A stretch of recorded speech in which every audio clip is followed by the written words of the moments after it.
Sí, relacionado con esto, hay una oración de interés bien grande acerca de personas adentradas en la investigación esotérica, ¿no? Sí.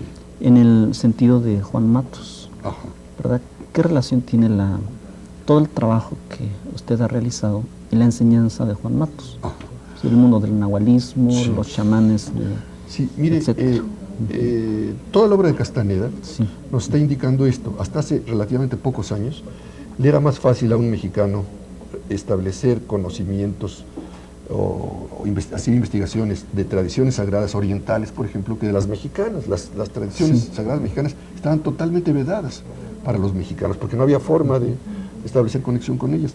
Es justamente otro de los méritos de Regina, que ella da la orden a todos los guardianes de tradición de México, de que se abran y que permitan el acceso a estas tradiciones por personas que no necesariamente tienen que ser indígenas, como es el caso de la mayor parte de los mexicanos que somos mestizos. Entonces, a partir de 68, toda una serie de investigadores de lo mexicano empiezan a ver facilitada su labor de investigación, porque los guardianes de la tradición empiezan a permitir que se acceda a ellos, que es el caso de Castaneda, que puede acceder a conocimientos que antes hubiera sido totalmente imposible que él obtuviera y mucho menos que él publicara. Entonces, hay que verlo así, es decir, como una de las personas que ha hecho una labor de investigación dentro de nuestras tradiciones, y junto con él hay toda una serie de personas. Y lo interesante es que no son investigadores que mantengan sus investigaciones dentro de un pequeño círculo de académicos, porque siempre ha habido investigadores muy importantes dentro de los arqueólogos y antropólogos que han hecho esas investigaciones, pero se quedan en pequeños grupos, sino que hacen investigaciones que, al ser difundidas, le permiten a un gran número de gentes tener acceso a esos conocimientos. ¿Usted se ha encontrado alguna vez con algún discípulo de Juan Matus o con Castaneda? Bueno, yo conozco a Castaneda, es decir, él no me conoce en el sentido de que no es amigo mío ni mucho menos, pero yo he estado en reuniones en las que él ha estado, ya dado pláticas, conozco a gentes que sí son muy amigas de él y que cuando él llega a México va a las casas de ellos, y entonces ellos me han invitado a sus casas para que lo conozca, y lo he visto dar enseñanzas de cierto tipo. Sí, digo, sé que él está difundiendo ese tipo de conocimiento, ¿no? Hay una serie de prácticas físicas, digamos, parecidas a lo que sería la yoga en Oriente, que él conoce y que activan ciertos puntos de energía en el cuerpo y que las ha enseñado y que se practican ya en México. Es decir, hay grupos en México que están practicando este tipo de enseñanzas. ¿Sería eso chamanismo? En un sentido muy general sí, pero muchas veces esta palabra asusta a la gente porque la centra exclusivamente en lo que es brujería, en lo que es, y no, esto abarca todo, ¿no? Manejo de energía. Sí, una cultura. Es un manejo de energía en forma específica, ¿no? Acerca del simbolismo 11-11, ¿tiene usted alguna opinión? Cada vez, en todas partes del mundo, un mayor número de personas se dan cuenta que el tiempo no es lineal, o sea que hay ciertos momentos en el tiempo que son sagrados. Pero lo interesante es que esto que se ha sabido de todas las culturas y que antes era nada más local, por decir algo, todos los cristianos sabemos que hay fechas sagradas y las festejamos, los budistas saben que hay fechas sagradas y festejan las suyas. Últimamente ya el festejo es planetario. Por ejemplo, el caso de la convergencia armónica el 16 de agosto de 1987. Personas pertenecientes a todas las tradiciones religiosas del mundo, en esa fecha, el 16 de agosto de 87, intentaron sacralizar esa fecha. Y esto es igual en el caso del 11-11. Sí, el 11-11 era una fecha particularmente importante a nivel planetario, no nada más local. Entonces, pequeños grupos en todas partes del mundo se reunieron para festejar o para sacralizar esa fecha. Entonces, esto nos está dando una idea, y es bien importante esto, que la humanidad ya empieza a funcionar como un todo, no sectorialmente. Sectorialmente siempre ha funcionado en el terreno sagrado, pero ahora empieza a funcionar ya con una conciencia planetaria total, o sea que yo puedo ser cristiano, puedo ser chino, puedo ser musulmano, puedo ser ruso, independientemente de la nacionalidad o de la religión que tenga, y en ciertas fechas yo me uno a la especie humana como tal, más allá de la nacionalidad, de la cultura o de la religión que tenga. Establezco una unión universal. Obviamente no es la totalidad de la humanidad, pero son pequeños grupos en todas partes del mundo. Y lo hacen sin que sea necesario un gran aparato publicitario, ¿verdad? Un montaje para avisarle a todo el mundo, hoy está la fecha, no, sino que ya hay cierto tipo de conexiones misteriosas que funcionan, que la gente se da cuenta, y ese día en China, en Estados Unidos, en Japón o en México, la gente intenta sacralizar esa fecha. Esto ya ha ocurrido 2 veces en los últimos años. El 16 de agosto en la convergencia armónica, que es resultado de estudios mayas, es decir, a través de los estudios que hizo José Argüelles, de la recuperación de la matemática y de la astronomía maya, se fija esa fecha como importante y la humanidad responde, ¿no? Es decir, como que ya hay una conciencia planetaria en el terreno espiritual. El 11, o sea, el 11 de enero del 92, vuelve a pasar lo mismo, ¿no? O sea que para el futuro va a haber una serie de fechas en que la humanidad se empiece a unir y cada vez mayor número, más allá de sus esquemas muy respetables y súper sagrados, como puede ser su religión, su nacionalidad, su cultura, pero ya con una mentalidad planetaria, que se una como humanidad, no nada más como nación o como religión. ¿En este año hay alguna fecha de ese tipo? No que yo sepa, no.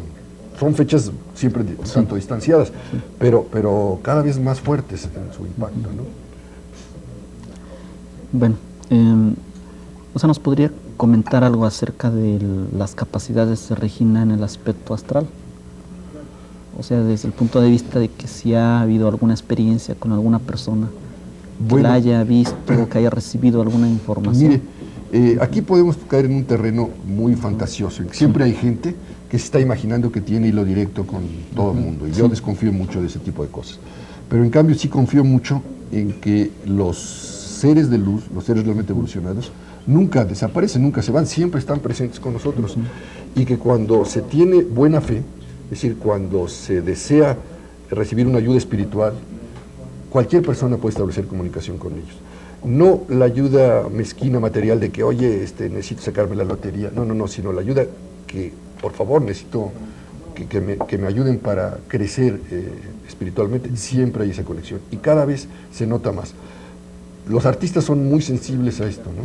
Entonces creo que ya mencionaba yo que cada vez hay más poesía, cada vez hay más pintura, cada vez más hay más escultura sobre Regina. ¿Por qué? Porque el artista percibe la fuerza de ese ser, y cualquier persona que no sea artista, que tenga esa sensibilidad, logra establecer esa comunicación. Creo que esto es más importante que no las fantasías que puede tener un señor que a lo mejor está loco, que dice que se me apareció Regina y me dijo esto y esto y esto, ¿no? que se dan muchos de esos casos y que yo siempre los veo con mucha desconfianza, ¿no? ¿Se ha encontrado algún medium que diga haber establecido contacto? No que yo sepa, pero sí le puedo decir que, por ejemplo, en el ritual del 2 de octubre de 88, el guardián de la tradición maya que acudió a ese ritual, le dijo a unas personas, no me lo dijo a mí, pero porque yo ni siquiera supe que estaba, sino a las personas que lo vieron, que la presencia de Regina había sido visible todo el tiempo. Visible para él, obviamente, ¿no? Es decir, que es un ser seguramente ya muy evolucionado. Yo no le puedo decir que la vi, porque le estaría yo cuenteando. Que sentí en algún momento su presencia, así como lo sentimos, yo diría que casi todos los que estuvimos en ese ritual. Pero que se haya visto, solamente este señor dijo que la había visto, y esa persona, aunque yo no la conozco, sí me merece respeto porque es el guardián de toda una tradición tan sagrada como es la maya, ¿no? Sí, incluso se podría convertir hasta en un culto, ¿verdad? Sí, hay ese peligro, definitivamente, en un fetichismo, es lo que yo digo, si empezara a tratar de venerar el aspecto exterior de ella, la piel, que si se consigue una fotografía o no se consigue una fotografía, que si esto, que si... Es decir, eso es reducirla a un nivel totalmente de fetiche que esperamos que no ocurra. ¿Podríamos sumar a toda esta plática alguna conclusión para el despertar de conciencia de la gente? ¿Alguna conclusión de usted, por favor? Bueno, yo creo que la conclusión es que realmente tomemos conciencia que somos privilegiados de vivir en esta época, ¿no? Es decir, que nos ha tocado vivir en una época particularmente importante, pero que si no tomamos conciencia de eso, se nos va a pasar de noche. De la misma forma como seguramente en la época de Cristo muchos de sus vecinos ni atendían a sus enseñanzas, sino estaban atentos a cuidar a sus cabras, ¿verdad? Lo mismo nos puede pasar a nosotros, que en esta época tan importante en que se está concluyendo toda una serie de ciclos y se está iniciando una recuperación de lo sagrado, un renacimiento espiritual, se nos puede ir de noche y nos quedemos atendiendo a ganar un poco más de pesos, un poco más de prestigio, de poder o de fama, en vez de intentar participar en este movimiento de despertar espiritual, de recuperación de lo sagrado, en la pequeña escala de nuestras humildes posibilidades de cada uno de nosotros, ¿verdad? No pretendamos ser ni los grandes maestros ni los grandes guías de la humanidad, porque estos ya están ahí, pero sí participar en esto dentro de nuestras posibilidades. Creo que esa sería la conclusión final. Por último, la última pregunta, ¿usted cree que ha cumplido con todo el testimonio? Sería el menos indicado para contestarlo. Yo lo he intentado hacer dentro de mis terribles limitaciones, pero seguramente con muchas deficiencias. Les agradecemos mucho que haya estado con nosotros. Al contrario, muchas gracias por la Juan. invitación. Gracias, buenas noches, nos buenas vemos. Noches. Hasta luego. Bien, pues muchísimas gracias.